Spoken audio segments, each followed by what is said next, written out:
امامت محافظ شریعت. کل سے میں تفصیل سے اس کے اوپر روشنی انشاءاللہ ڈالوں گا. اس میں مجھے امامت کے بارے میں بھی بتانا پڑے گا آپ کو. دین کے معنی کیا ہیں وہ بھی بتانا ہوں گے. شریعت کے معنی کیا ہیں وہ بھی بتانا ہوں گے. فقہ کے معنی کیا ہیں وہ بھی بتانا ہوں گے. شریعت کے اصول کیا ہیں وہ بھی بتانا ہوں گے. شریعت کے فروع کیا ہیں وہ بھی بتانا ہوں گے. شریعت کے مقاصد کیا ہیں وہ بھی بتانا ہوگا. اور پھر ائمہ طاہرین نے اس شریعت کے اصولوں کو، فروعات کو اور مقاصد کو کیسی خوبصورتی سے بجایا. یہ ان مجلسوں میں انشاءاللہ میں آپ کے سامنے پیش کرنے کی حتی الامکان کوشش کروں گا. سوال کرنے کا آپ کو اختیار ہے، لیکن سوال آپ مجھے لکھ کر دیں گے تو میں دوسرے دن اس کے جواب کی کوشش کروں گا. سوال کرنے میں آپ آزاد ہیں. Don't hesitate. کوئی بھی جو لیکچرز میں دیتا ہوں اس میں تو اسی وقت سوال ہوتا ہے، اسی وقت جواب دیتا ہوں، لیکن مجلس میں تو یہ نہیں ہو سکتا. مجلس میں یہ نہیں ہو سکتا، اس لیے آپ سوالات مجھے لکھ کر دیں دوسرے دن میں انشاءاللہ. مگر سوالات موضوع سے متعلق ہیں. میں اپنی اوقات پہچانتا ہوں. میں یہ نہیں کہہ رہا ہوں کہ جو چاہے پوچھیں. میں یہ بالکل نہیں کہہ رہا ہوں کہ جو چاہیں آپ پوچھیں. یہ ایک نے کہا،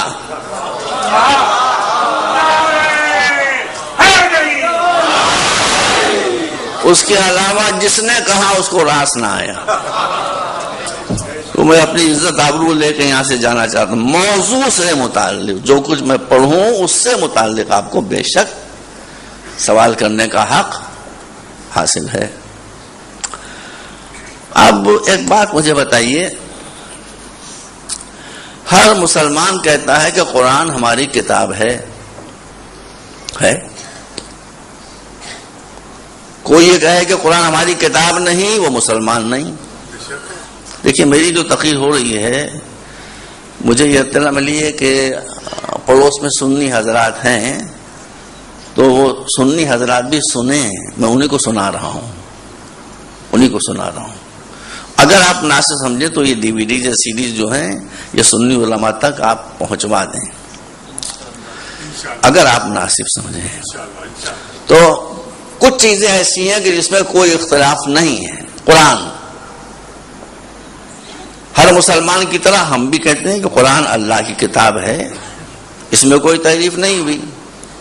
قرآن نے کہا ہے کہ زبور پر ایمان لاؤ، ہمارا اس پر بھی ایمان ہے. قرآن نے کہا ہے کہ صحف ابراہیمی پہ ایمان لاؤ، ہمارا اس پر بھی ایمان ہے. قرآن نے کہا کہ انجیل پر ایمان لاؤ، ہمارا اس پر بھی ایمان ہے. تو کیا تورات، انجیل، صحف ابراہیم اور قرآن برابر ہو گیا؟ یہ اسی وقت برابر ہوں گے جب موسیٰ، عیسیٰ، ابراہیم اور محمد برابر ہو جائیں.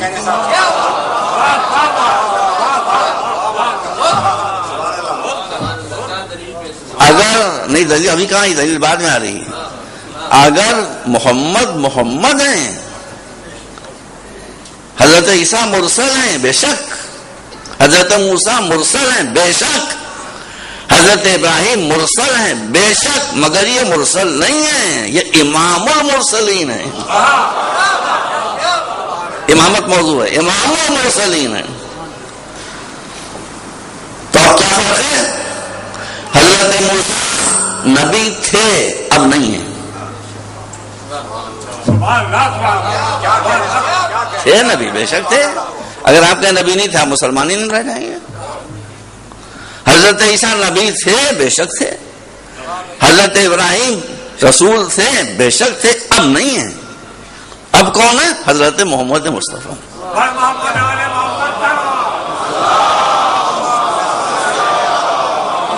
تو جن کی نبوت و رسالت تھی ان کی کتاب بھی تھی، ان کی کتاب بھی تھی، اور جن کی رسالت ہے ان کی کتاب بھی ہے.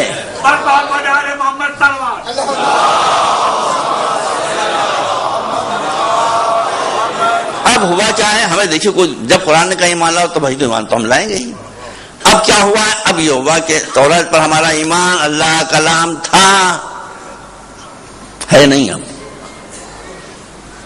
بتاتا ہوں کیوں نہیں ہے۔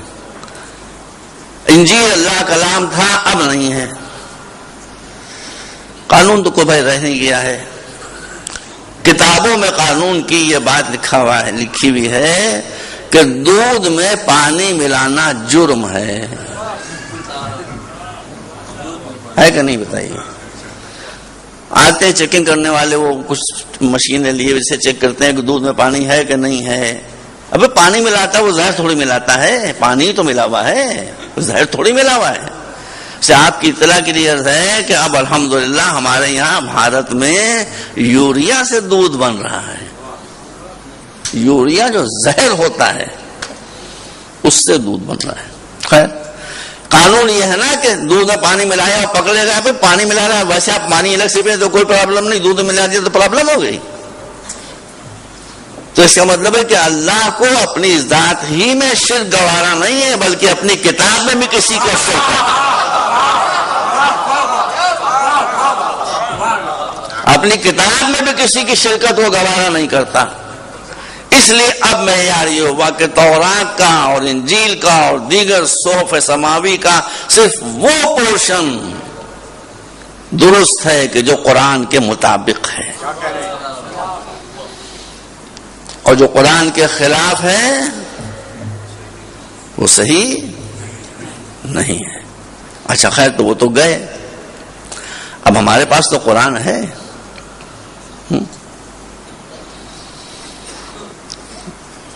کسی شے کا ہونا کافی نہیں ہوتا۔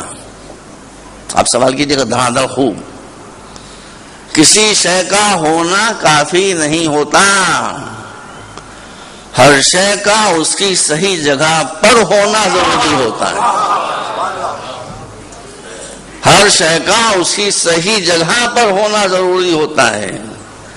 جس مقصد کے لیے وہ آیا ہے اس مقصد کا اس سے حاصل کرنا ضروری ہوتا ہے۔ قرآن تو ہے ہمارے پاس، دو شکلیں ہیں قرآن کی، ایک تو مقدس بہت ہے، مقدس ہے، زمین پر خدا نہ خواستہ گر گیا، آفت آ گئی، ہم نیچے بیٹھے ہیں، قرآن ہمیشہ طاق پر رہے گا، چلیں گے قرآن کو سر پر رکھ کر چلیں گے، احترام سے لے کر چلیں گے، ہے مقدس ہے، آپ غلط تھوڑی کر رہے ہیں۔ میں کہوں غلط کیا تو مصیبت آ جائے، مگر ابھی کہتے میں کیا کہہ رہا ہوں۔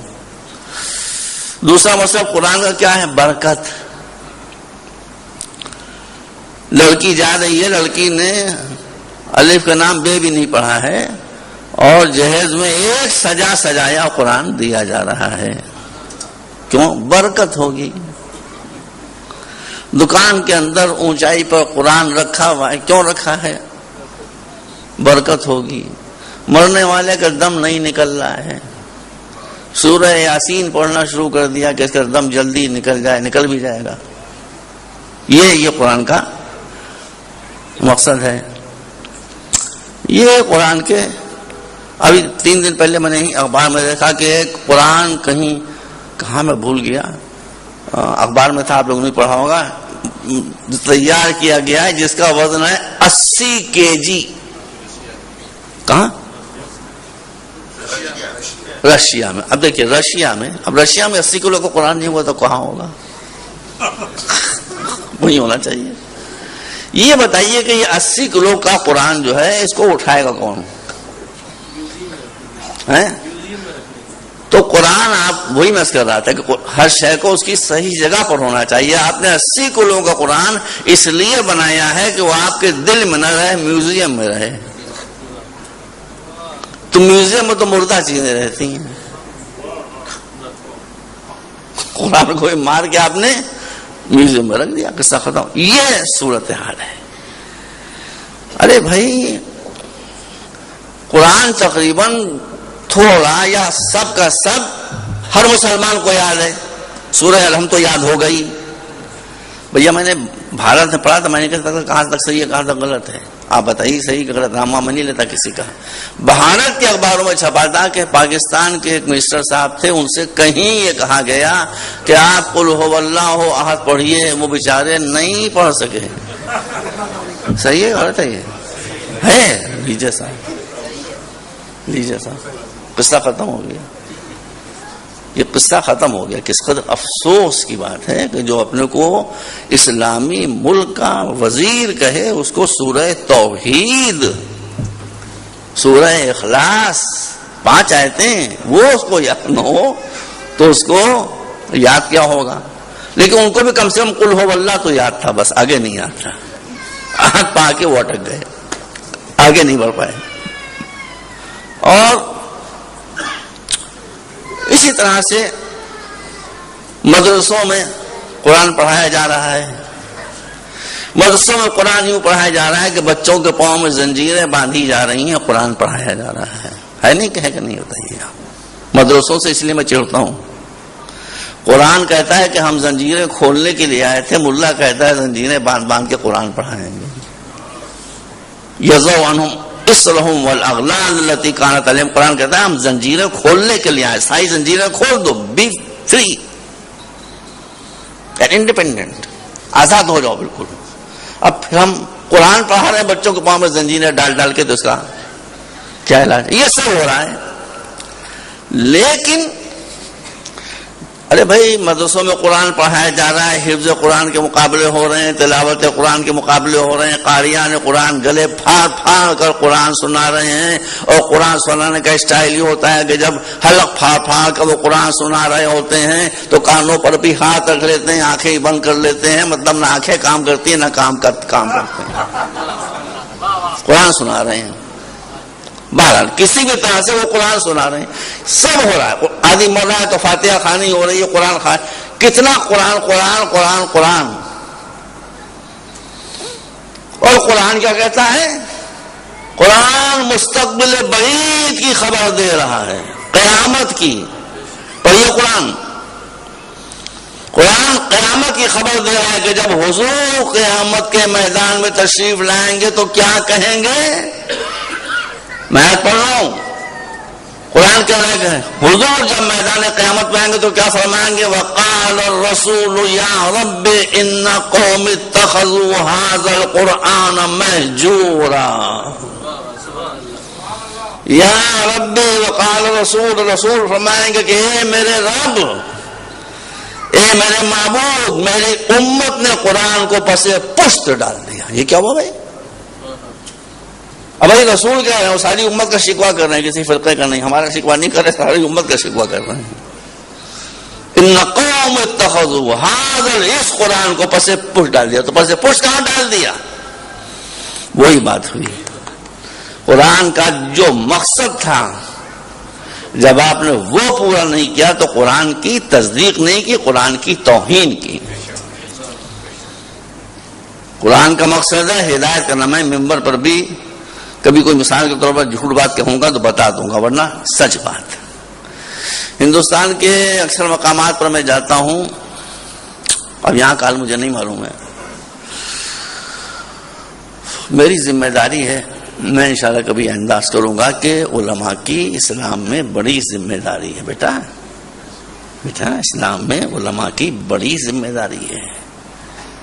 اگر میں خالی مجلس سے پڑھ رہا ہوں پھنس جاؤں گا، اگر خالی نمازیں پڑھا رہا ہوں پھنس جاؤں گا، اگر خالی مسئلے مسائل بیان کر رہا ہوں پھنس جاؤں گا. یہ علماء کرسچن پریسٹ تھوڑی ہیں، یہ علماء ہندو سوامی نہیں ہیں جو مٹھوں میں جا کر بیٹھ جائیں. مجھے پڑھنا تھا بعد میں، خیر بات آگے سن لیجیے. مولا علی فرماتے ہیں، نہج البلاغہ میں پڑھ لیجیے.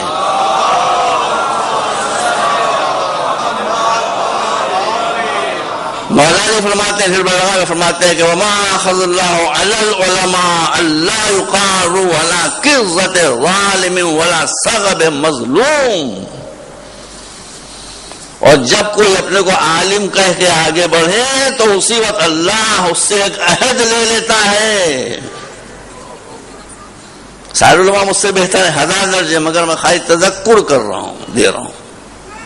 مولا فرمان ہے کہ ادھر کس کوئی عالم کی حیثیت سے آگے بڑھا، ادھر اللہ نے اس سے ایک عہد لیا کہ کچھ کرو یا نہ کرو. مگر تمہارا مشن ظلم کا خاتمہ ہے. سماج میں ظلم نہ رہنے پائے.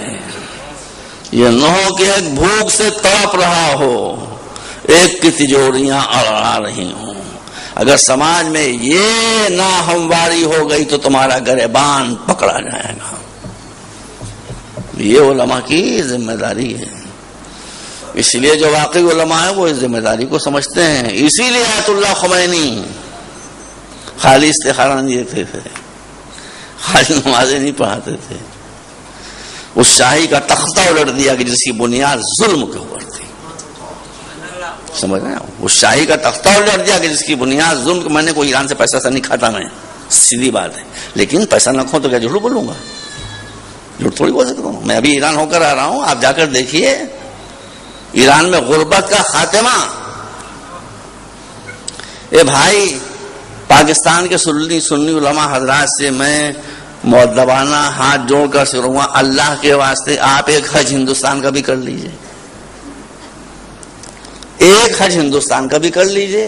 وہاں بھی سنی علماء ہیں، وہاں بھی دیوبندی علماء ہیں، وہاں بھی ہر فرقے کے علماء ہیں. وہ علماء ہیں، ہماری ان سے دوستی ہے، ہمارے ان سے 1-to-1 تعلقات ہیں. میں نام بتا دوں آپ کو، سنی ذات سن رہے ہوں، خدا کرے میں ان کو نام بتا رہا ہوں، وہ تو مجھ سے بہتر جانتے ہوں گے. سلفی مسلک سب سے زیادہ سخت ہوتا ہے حضرات اہل سنت کے. ہم اس کا بھی احترام کرتے ہیں، مگر سب سے زیادہ سخت مذہب جو ہوتا ہے وہ سلفی مذہب ہوتا ہے. سلفی مذہب کے جو حضرت مولانا عبداللہ خلجی ہیں، سیکریٹری جمعیت اہل حدیث چاندنی چوک، ان کا نمبر چاہیے، نمبر میں دے دوں گا. آپ ان سے میرے بارے میں رائے لے لیجیے ذرا کہ ان کے بارے میں آپ کیا کہتے ہیں. دیکھیے وہ کیا کہتے ہیں. جو صدر ہیں، نام سن لیجیے، میں بھول نہیں رہا ہوں، پورے ہوش و حواس سے کہہ رہا ہوں. تشخیص کی بات میں کروں گا، امامتی تو موضوع ہے نا. بھائی آپ کو حیرت ہوگی، جمعیت اہل حدیث جو سلفی حضرات کا مسلک ہے، اس کے پورے ہندوستان کے جو صدر ہیں ان کا نام ہے حضرت مولانا اصغر علی امام مہدی سلفی.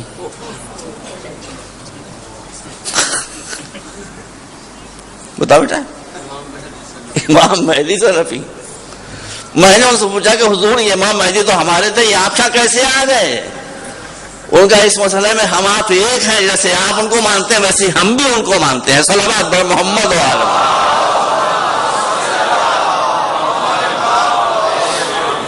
میں دہلی جاتا ہوں، اسے اپنی گاڑی پر لیے مجھے گھماتے رہتے ہیں، وہ ادھر سے ادھر، ادھر سے ادھر. ہمارے یہاں یہ تعلقات ہیں، آپ کے یہ تعلقات ہیں.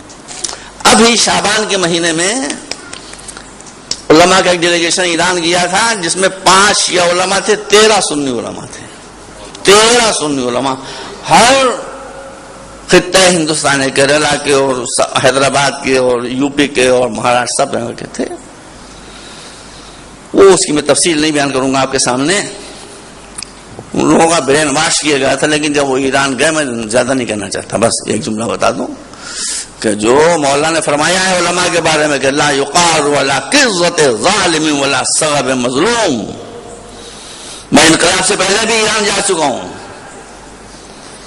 اس وقت جب میں تہران سے مشہد کا سفر بس سے کرتا تھا بھائی، اور بس کسی قصبے میں یا ٹاؤن میں یا گاؤں میں رکتی تھی اور چائے پینے کے لیے ہم لوگ اترتے تھے تو زمین پر پاؤں نہیں رکھ سکتے تھے، اتنے فقیر اور بیگرز گھیر لیتے تھے.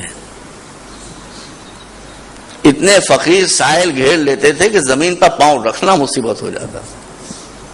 اب میں اس کمنٹ کا انتظار نہیں کر رہا تھا، سوچ نہیں رہا تھا. جب پورا سفر کر کے ہم واپس آئے اپنے ہوٹل میں تہران میں، تو ان علماء نے کہا کہ یہاں جو ہم نے حیرتناک باتیں دیکھی، اس میں ایک بات ہم نے یہ بھی دیکھی کہ اتنے لمبے لمبے سفر ہم نے بس کے ذریعے اور کار کے ذریعے کیے مولانا، مگر یہاں تو ایک فقیر ہم کو نہیں دکھائی دیا. یہ سنی کہہ رہے ہیں بھائی، یہ سنی کہہ رہے ہیں، ایک فقیر ہم کو نہیں دکھائی دیا. میں نے ان سے تو نہیں کہا، آپ سے میں کہتا ہوں کہ جب ملک جناب امیر سے وابستہ ہوگا وہاں فقیر کہاں سے آ جائے گا. صلوات بر محمد و آل محمد.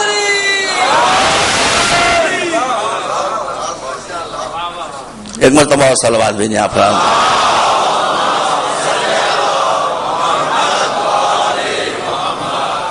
بس.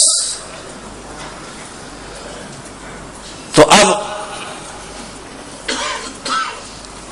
اگر قرآن آپ کے پاس ہے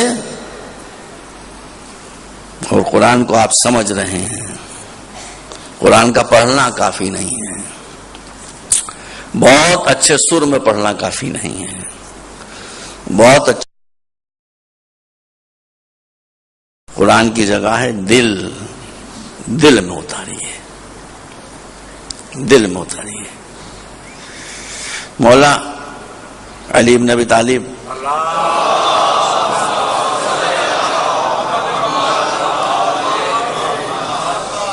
جنگ نہروان کے سفر پر تشریف لے جا رہے ہیں. ابھی کوفے کے اندر ہیں. کوفے کے گھر سے قاری کی آواز آئی تلاوت کی. اتنا اچھا لہجہ تھا اس کا، اتنی درد میں ڈوبی ہوئی آواز تھی کہ مولا علی آگے نکل گئے، وہ علی کا چاہنے والا پیچھے رہ گیا. علی نے پوچھا کیوں پیچھے رہ گئے تم؟ کہا یا علی یہ دیکھیے قرآن پڑھ رہا ہے، ذرا آپ بھی رک کے سنیے، آپ بھی رک کے سنیے کیسا قرآن پڑھ رہا ہے. میں نے تو زندگی میں ایسا لہجہ سنا ہی نہیں، یہ لہن میں نے سنا ہی نہیں. میں نے کہا کم فارورڈ، آگے بڑھو آگے بڑھو آگے بڑھو. یہ ذرا سا ناگواری کے انداز سے کہا کہ آگے بڑھو آگے بڑھو. اس کی سمجھ میں نہیں، آگے بڑھ گیا. کچھ دن کے بعد جنگ نہروان ہوئی.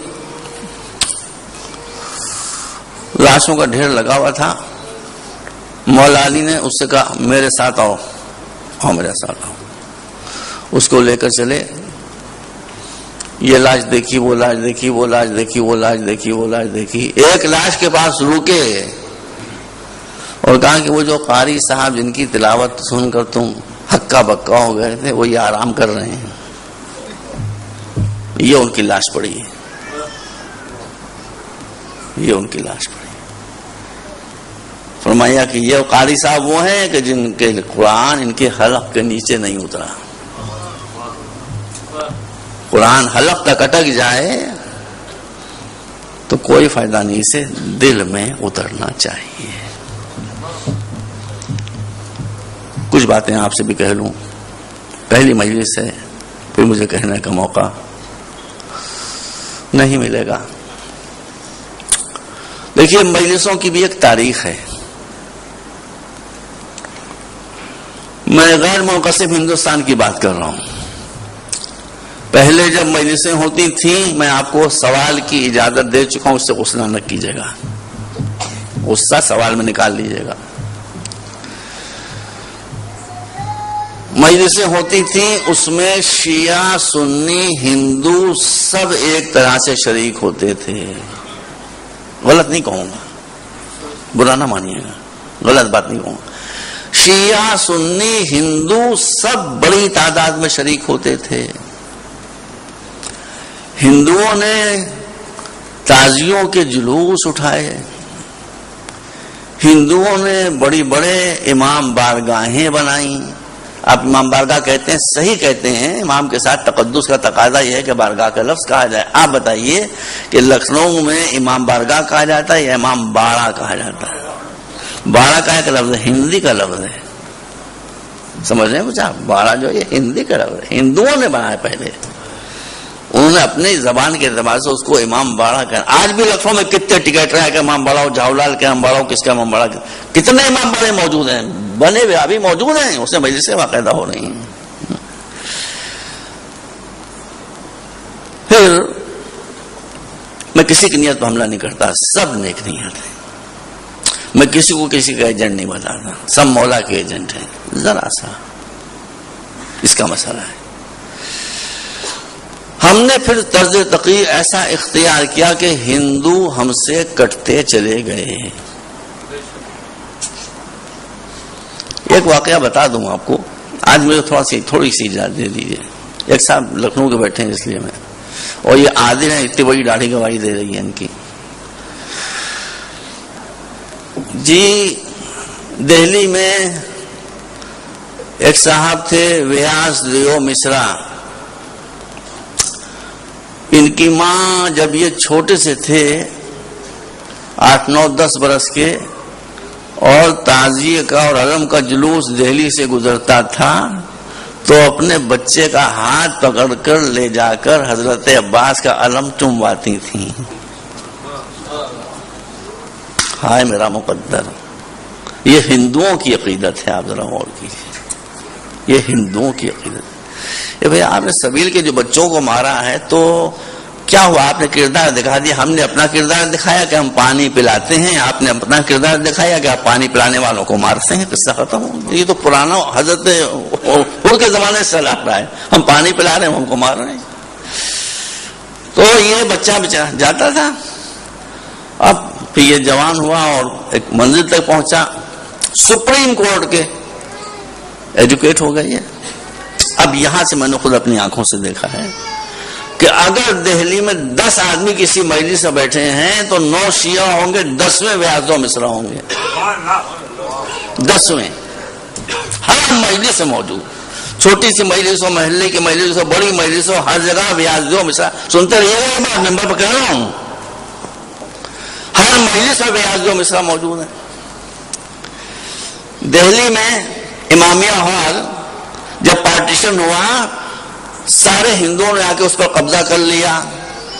ویاض و مصرا نے ہندو ہوتے ہوئے خود امامیہ ہال کی طرف سے ہندوؤں سے کیس لڑا، سپریم کورٹ تک لڑا، وہاں سینئر وکیل تھے، ایڈوکیٹ تھے، وہاں سے کیس جیتا، خالی کروانے کے لیے آئے، ہندوؤں نے کام خالی نہیں کریں گے، ہندو لٹھ بندوں کو لے کر آئے، انہوں نے لاٹیاں چلا چلا کر اس امامیہ ہال کو خالی کرایا۔ آج وہ امامیہ ہال کس شان کا ہے، کتنا شاندار ہے، وہ جا کے آپ پنچکونیا روڈ پر بالکل سینٹرل دہلی میں آپ دیکھ لیجئے اس کو، اپنی قوم کے خلاف اس نے قربانی پیش کی۔ وہ صاحب مجھے یاد ہیں، ایک صاحب کربلا محلہ میں رہتے تھے، حسینی نام تھا ان کا، پورا ان کا نام مجھے یاد نہیں، مگر اچھے تھے، میں جانتا ہوں ان کو اچھی طرح سے۔ وہ ہجرت کر کے چلے گئے کربلا محلہ، ان کی جائیداد رہ گئی دہلی میں، اس جائیداد پر غیروں نے قبضہ کر لیا۔ اب وہ وہاں سے آئے کہ بھائی یہ جائیداد مجھے مل جائے، اور ان کا میں تو عراق سے واپس آؤں گا نہیں، میں تو مرنے کے لیے گیا ہوں، سچا واقعہ بتا رہا ہوں آپ کو۔ کہا کہ مجھے یہ جائیداد کیسے واپس ملے، کیسے لوں؟ شیعوں سے پوچھا انہوں نے مقامی کہ بھئی کس کو وکیل بناؤں؟ کہا کہ سب سے بہتر آپ کے لیے ویاض و مصرا ایڈوکیٹ ہیں، وہ شیعوں کے بڑے ہمدرد ہیں اور سپریم کورٹ کے وکیل ہیں، ان کو بنائیے، وہ آپ کیس جتوا دیں گے۔ یہ گئے ان کے پاس، ان کہا میں تمہارا کیس لڑ دوں گا، کیس لڑا۔ اب ان کا بیان یہ ہے کہ بھائی جب وہ کیس لڑ رہے تھے تو میں برابر ان کے پاس گیا کہ بھائی آپ کی فیس کتنی ہوئی کا لے لوں گا، پھر 2 مہینے بعد گیا کہ فیس کا لے لوں گا، پھر 4 مہینے کے بعد گیا فیس کا جلدی گیا لے لوں گا، 3-4 سال تک کیس چلتا رہا۔ آخر میں انہوں نے کیس جتا کے ان کی پراپرٹی ان کے حوالے کر دی، ان کا فیس کا لے لوں گا۔ بھئی عجیب بات، آپ کب لے لوں گا؟ اب تو کیسی میں جیت گیا۔ اس کے بعد وہ کچھ دنوں تک دہلی میں رہے۔ اب وہ عراق واپس آنے کے لیے، بھائی محبان حسین سن لو، حسین کسی کا احسان بھولتے نہیں ہیں، یہ میں اسی لیے سنا رہا ہوں، سن لیجئے۔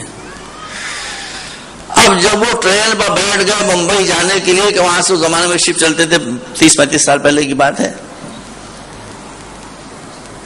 اب بمبئی جانے کے لیے وہ دہلی میں جب ٹرین پر بیٹھ گئے تو یہ ویاض و مصرا پہنچے اور جا کے صاحب سلامت کے بعد خدا حافظ کے بعد کہہ لیں میری فیس، کل کمال کر دی آپ نے، زندگی بھر کہتا رہا فیس لے لیجیے فیس لے لیجیے، اب کہتے لے لوں گا لے لوں گا۔ اب گاڑی میں بیٹھ گیا، اب میں آپ بتائیے میں انتظام کروں گا کچھ کروں گا؟ نہیں آپ گھبرائیں نہیں، کوئی گھبرائیں نہیں، فیس میری کچھ نہیں ہے، بہت مختصر فیس ہے۔ کہا کیا فیس ہے آپ کی؟ کہا آپ کربلا محلہ جا رہے ہیں نا، جب مولا کے روضے پر جائیے گا تو میرا سلام کہہ دیجیے گا۔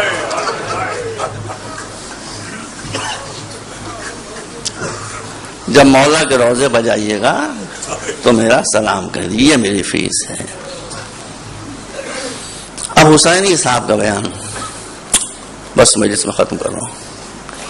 حسینی صاحب کا بیان یہ ہے, اس کے پیچھے جو بات ہے وہ میں عرض نہیں کر پاؤں گا, آپ سوال کریں گے تو بتا دوں گا آپ کو, مجلس میں نہیں پڑھوں گا.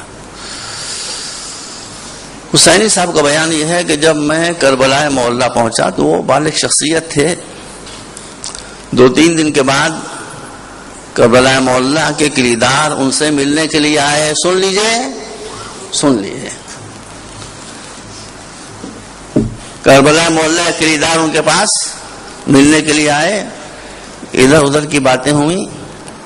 اس کے بعد انہوں نے عربی میں کہا کہ شیخ منو ہاذا مصرا الہند, یہ کون کہہ رہا ہے بیٹا, خدا تم کو سلامت رکھے, کون کہہ رہا ہے؟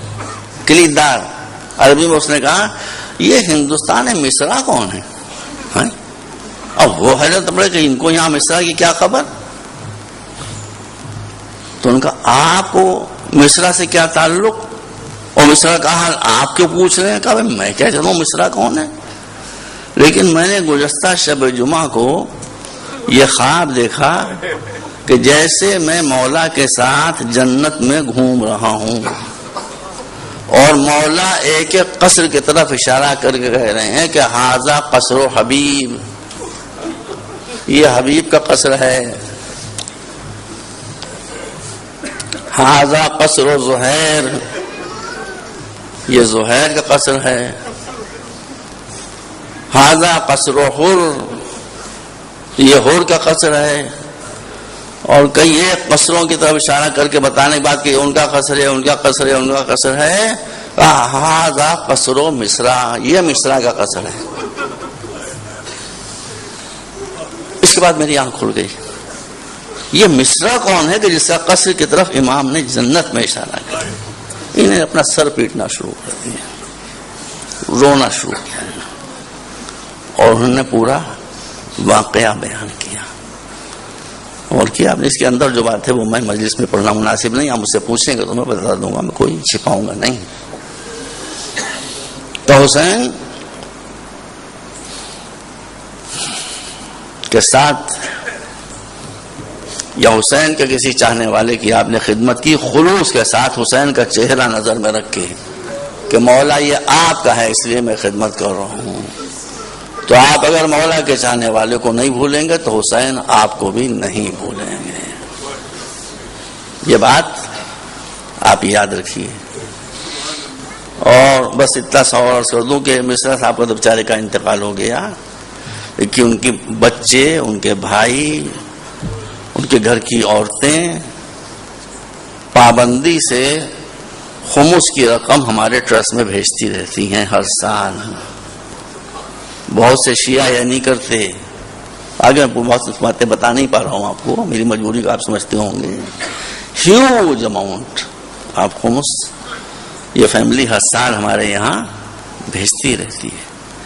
اس کا مطلب ہے کہ حسین سے ان کا رابطہ ابھی تک ٹوٹا نہیں ہے, اہل بیت سے ان کا رابطہ ابھی تک ٹوٹا نہیں ہے.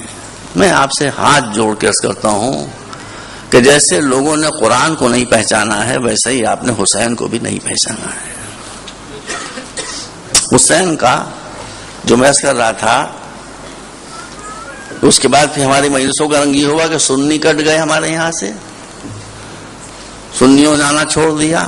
ہم نے اتنی نگیٹو باتیں پڑھی. اسلام پازیٹو پریچنگ کا مذہب ہے, نگیٹو پریچنگ کا مذہب نہیں ہے. ادع الی ربک بالموعظۃ بالحکمۃ والموعظۃ الحسنۃ وجادلھم باللتی ہی احسن. یہ قرآن کا کوڈ آف کنڈکٹ موجود ہے, سمجھ رہے ہیں. Don't be negative. میں خلوص سے کہہ رہا ہوں, آگے آپ کو اختیار ہے. میں نے کسی کی نیت معاملہ نہیں کیا, نیتیں سب کی صحیح ہیں. خلوص میں نے کسی کا معاملہ نہیں کیا, لیکن تھوڑا فکر والی بات ہے. اب دیکھیے, آج انٹرنیٹ کے زمانے میں تو آپ کو حسین کو ایسے انداز سے پیش کرنا چاہیے تھا کہ عیسائی, ہندو, اللہ کو ماننے والے, اللہ کو نہ ماننے والے, حسین کے کردار میں اتنی کشش ہے کہ اگر آپ حسین کو حسین کی شکل میں پیش کریں پوری دنیا حسین کے دامن سے آ کر لپٹ جائے گی. ارے بھائی بہت سی باتیں میں نہیں کہہ پا رہا ہوں آپ کے سامنے. اس کے بعد جو یہ بات میں کہہ رہا ہوں اس کے بارے میں آپ کو سوال کرنے کا رائٹ میں نہیں دے رہا ہوں, کیونکہ دس آفیشل سیکریٹ. میری اطلاع میں اس دنیا میں کتنی ایسی جگہیں ہیں کہ خدا کی قسم کتنی ایسی جگہ دنیا میں ہے کہ جہاں 3-4 سال پہلے ایک بھی ماتمدار نہیں تھا, ایک بھی عزادار نہیں تھا, اور آج ان ملکوں میں ہزاروں افراد پر مشتمل حسین کے جلوس نکل رہے ہیں. نام ملکوں کے نہیں بتاؤں گا آپ کو, کبھی نہیں بتاؤں گا, یہ سیکریٹ ہے, لیکن آپ میرے پر اعتبار ہے تو آپ یقین کیجیے. یہ حسین میں کشش, آپ حسین کو چھوٹا نہ کیجیے, چھوٹا نہ کیجیے. حسین کا تعارف کرائیے, یہی آپ کا فریضہ ہے. اچھا سنی کر گئے تھے, چلیے قصہ ختم ہوا. اب شیعوں میں 2 گروپ ہو گئے. اگر ایک گروپ سے میں وابستہ ہوں تو دوسرے گروپ والے مجھے نہیں سن رہے ہیں, اور دوسرے گروپ والے پڑھ رہے ہیں. تو ہمارے گروپ, میرا کوئی گروپ نہیں, میں مثال طور پر کہہ رہا ہوں, ہمارے گروپ والے ان کو نہیں سن رہے ہیں, وہ ان کو کہہ رہے ہیں کہ منافق ہیں اور دشمنوں کے ایجنٹ ہیں. وہ ان کو کہہ رہے ہیں کہ منافق ہیں اور دشمنوں کے ایجنٹ ہیں. نہیں مناسب ہیں یہ باتیں مناسب نہیں ہیں. میں دبئی گیا ہوا تھا, دبئی میں جہاں ٹھہرا ہوا تھا, ان صاحب نے کہا کہ صاحب آپ سے لڑنے کے لیے آ رہے ہیں. میں نے کہا بھئی آئے لڑنے کے لیے. وہ جو یہاں مسئلہ ہے کہ اختلافی چل رہا ہے بہت زور شور سے, وہ اسی مسئلے پر انہوں نے خود ہی اگر آپ سے لڑنے آ رہے ہیں. میں دیکھا, میں اتنا سا آدمی دیکھا, لمبے تڑنگے ماشاءاللہ, پنجابی, غصے میں بھرے ہوئے, کہہ لے میں آپ سے لڑنے آیا ہوں. میں اس کو سیب کھا رہا تھا. میں نے کہا جو مجھ سے لڑنے آتا ہے پہلے میں اسے سیب کھلاتا ہوں. میں نے سیب کی ایک پھانک کاٹ کے ان کے منہ کے اندر رکھ دی. آدھا غصہ تو وہیں کا چلا گیا. اگر آپ کسی کے غصے کا جواب پیار سے دیں گے بھائی تو اس کا بھی غصہ ختم ہو جائے گا. میں نے انتہائی نرمی سے ان سے بات شروع کی, پیار بھرے انداز میں. بہت سخت وہ مجھ سے باتیں کر رہے تھے, لیکن مجھے تو غصہ آتا نہیں ہے. انہوں نے ایک چیز کے بارے میں کہا کہ یہ کتاب, یہ فلاں کتاب میں ایک جواری بہت بڑی کتاب ہے, اہم کتاب ہے, مصادر میں ہے, اس کا نام لیا کہ یہ بات تو وہاں موجود ہے. میں نے کہا آپ سے جس نے کہا ہے صحیح نہیں کہا ہے. میں نے وہ کتاب پوری پڑھی ہے, اس میں کہیں یہ بات لکھی ہوئی نہیں ہے, ایسی بات نہیں ہے اس میں لکھی. میں نے کتاب کو پڑھا ہے. پھر میرے اس برتاؤ کا اثر یہ ہوا کہ انہوں نے جو اپنی گاڑی پر بٹھایا تو جب تک میں دبئی کے چکر کاٹتا رہا وہ اپنی گاڑی سے مجھے اترنے نہیں دے رہے تھے. پورے تو وہ نہیں بدلے لیکن آدھے تو بدل ہی گئے. اس لیے جو رسول کی سیرت ہے, جو اہل بیت رسول کی سیرت ہے, علی کے ماننے والوں, اختلاف تو ہوگا. 2 آدمی بیٹھے گے, 2 آدمی کی نظری میں اختلاف ہوگا, مگر اختلاف کو انتشار میں جاہل بدلتے ہیں, پڑھے لکھے لوگ کبھی نہیں بدلتے. یہ پہلی مجلس تھی, اس لیے میں نے آپ کے سامنے اتنی باتیں عرض کر دی کہ قرآن کا ارشاد ہے اقیم الدین ولا تتفرقوا فیہ. اگر قرآن پر آپ کا عمل ہوتا ہم سب کا, سنی شیعوں کا, تو یہ آیت ہم بھول گئے ہوتے, ہم منحوس. جہاں لکھا ہوا اقیم الدین ولا تتفرقوا فیہ, دین کو قائم رکھو اور دین کے بارے میں جھگڑا نہ کرو. فرعون کا کرنا بتایا جاتا ہے وجعل اہلھا شیعا.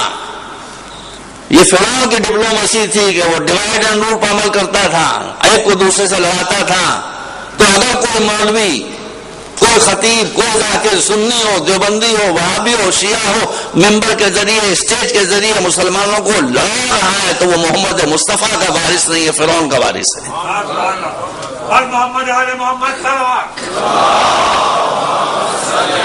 بس عزیزوں, محرم کا چاند ہو گیا.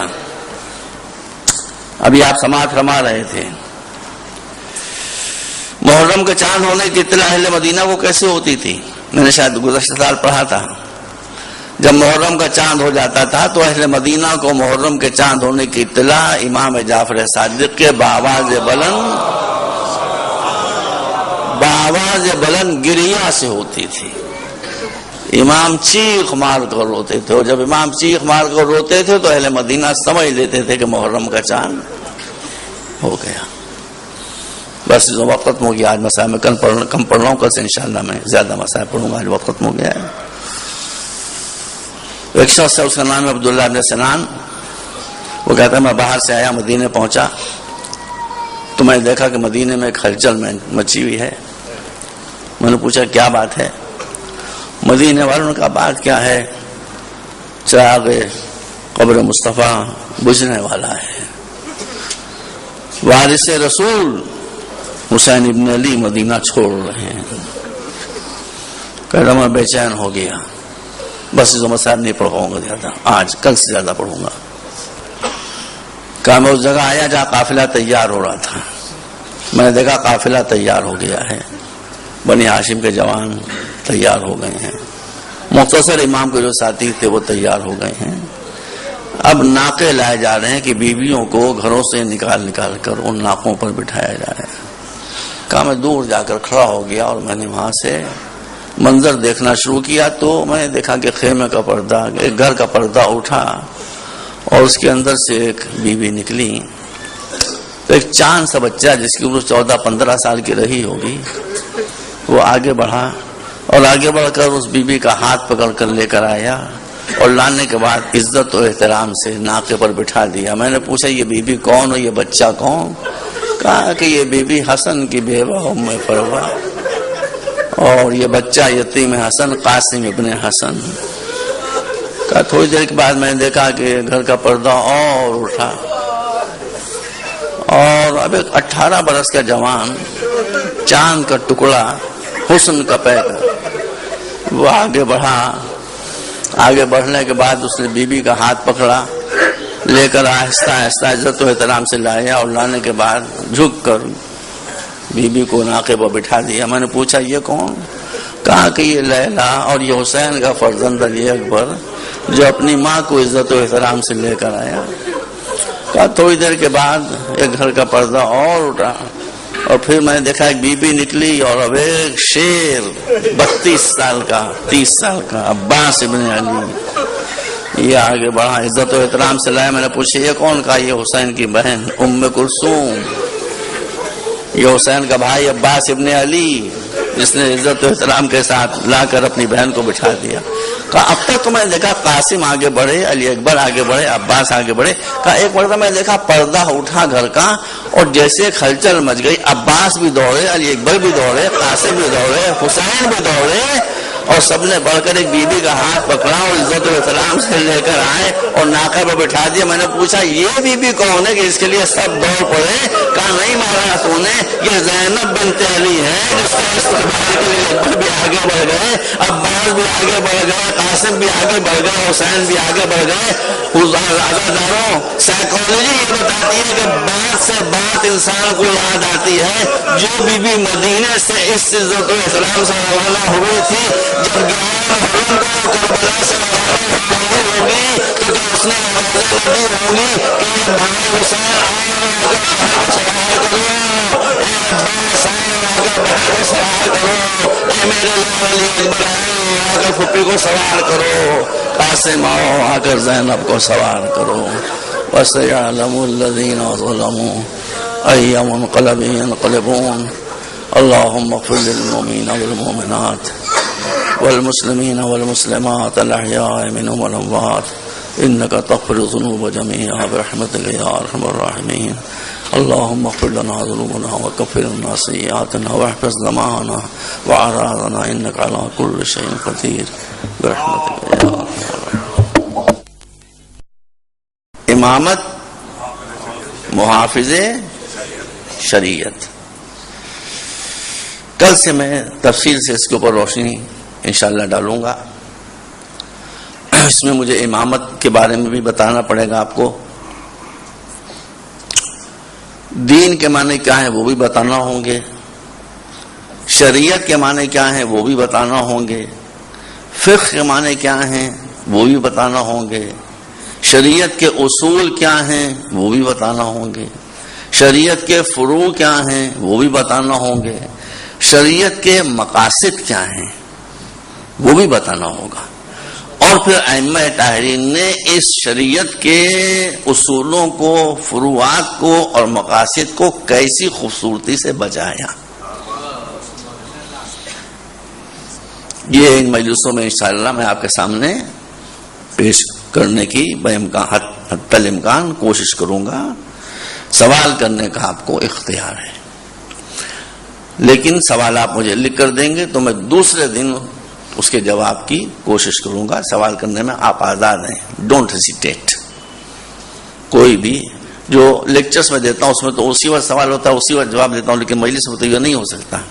مجلس میں یہ نہیں ہو سکتا، اس لیے آپ سوالات مجھے لکھ کر دیں دوسرے دن میں انشاءاللہ. مگر سوالات موضوع سے متعلق ہیں، میں اپنی اوقات پہچانتا ہوں. میں یہ نہیں کہہ رہا ہوں کہ جو چاہے پوچھیں، میں یہ بالکل نہیں کہہ رہا ہوں کہ جو چاہیں آپ پوچھیں. یہ ایک نے کہا،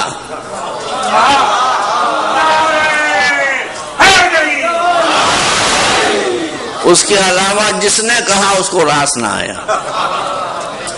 تو میں اپنی عزت آبرو لے کے یہاں سے جانا چاہتا ہوں. موضوع سے متعلق جو کچھ میں پڑھوں اس سے متعلق آپ کو بے شک سوال کرنے کا حق حاصل ہے. اب ایک بات مجھے بتائیے، ہر مسلمان کہتا ہے کہ قرآن ہماری کتاب ہے. کوئی یہ کہے کہ قرآن ہماری کتاب نہیں، وہ مسلمان نہیں. دیکھیے میری جو تقریر ہو رہی ہے، مجھے یہ اطلاع ملی ہے کہ پڑوس میں سنی حضرات ہیں، تو وہ سنی حضرات بھی سنیں. میں انہیں کو سنا رہا ہوں.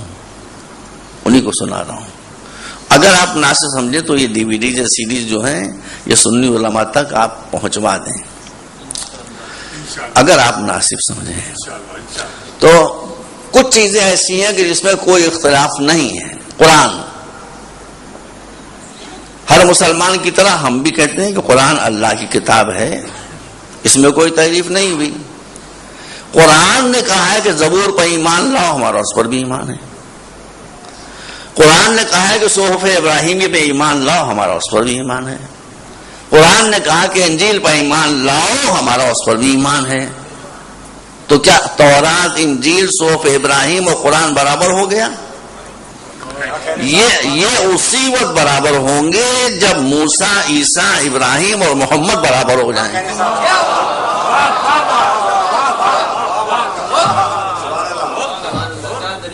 اگر نہیں دلیل ابھی کہاں، دلیل بعد میں آ رہی ہے. اگر محمد ہیں،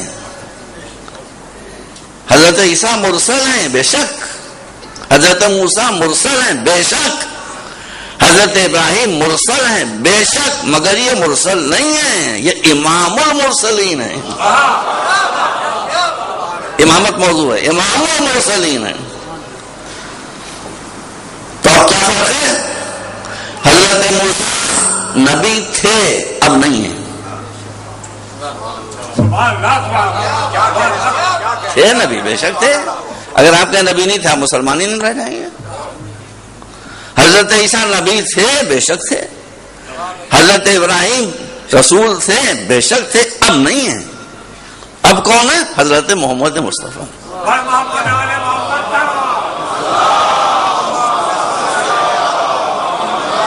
تو ہو گئی. تو اس کا مطلب ہے کہ اللہ کو اپنی ذات ہی میں شرک گوارا نہیں ہے، بلکہ اپنی کتاب میں بھی کسی کو شرک ہے. اپنی کتاب میں بھی کسی کی شرکت کو گوارا نہیں کرتا. اس لیے اب معیار یہ ہوا کہ تورات کا اور انجیل کا اور دیگر صحف سماوی کا صرف وہ پورشن درست ہے کہ جو قرآن کے مطابق ہے،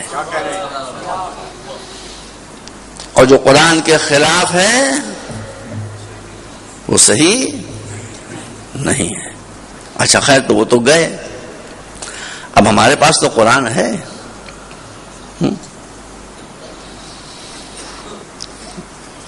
کسی شے کا ہونا کافی نہیں ہوتا. آپ سوال کیجیے گا دھڑا دھڑ خوب. کسی شے کا ہونا کافی نہیں ہوتا.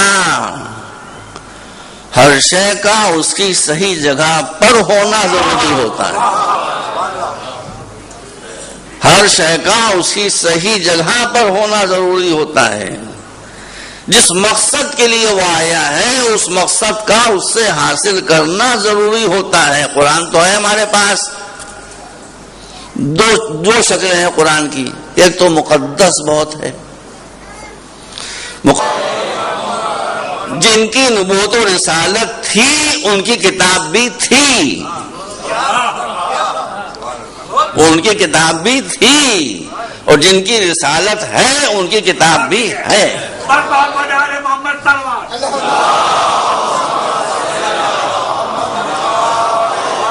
اب ہوا کیا ہے، ہمیں دیکھیے کوئی جب قرآن کا ایمان لاؤ تو بھائی تو ایمان تو ہم لائیں گے ہی۔ اب کیا ہوا ہے، اب یہ ہوا کہ تورات پر ہمارا ایمان اللہ کلام تھا، ہے نہیں، اب بتاتا ہوں کیوں نہیں ہے۔ انجیل اللہ کلام تھا، اب نہیں ہے۔ قانون تو کوئی بھائی رہ نہیں گیا ہے۔ کتابوں میں قانون کی یہ بات لکھی ہوئی ہے کہ دودھ میں پانی ملانا جرم ہے کہ نہیں؟ بتائیے۔ آتے ہیں چیکنگ کرنے والے، وہ کچھ مشینیں لیے اسے چیک کرتے ہیں کہ دودھ میں پانی ہے کہ نہیں ہے۔ ابے پانی ملاتا ہے وہ زہر تھوڑی ملاتا ہے، پانی تو ملا ہوا ہے، زہر تھوڑی ملا ہوا ہے۔ سے آپ کی اطلاع کے لیے عرض ہے کہ اب الحمدللہ ہمارے یہاں بھارت میں یوریا سے دودھ بن رہا ہے۔ یوریا جو زہر ہوتا ہے اس سے دودھ بن رہا ہے۔ خیر، قانون یہ ہے نا کہ دودھ میں پانی ملایا اور پکڑے گا، پانی ملا رہا ہے، ویسے آپ پانی الگ سے پیے تو کوئی پرابلم نہیں، دودھ ملا دیا تو پرابلم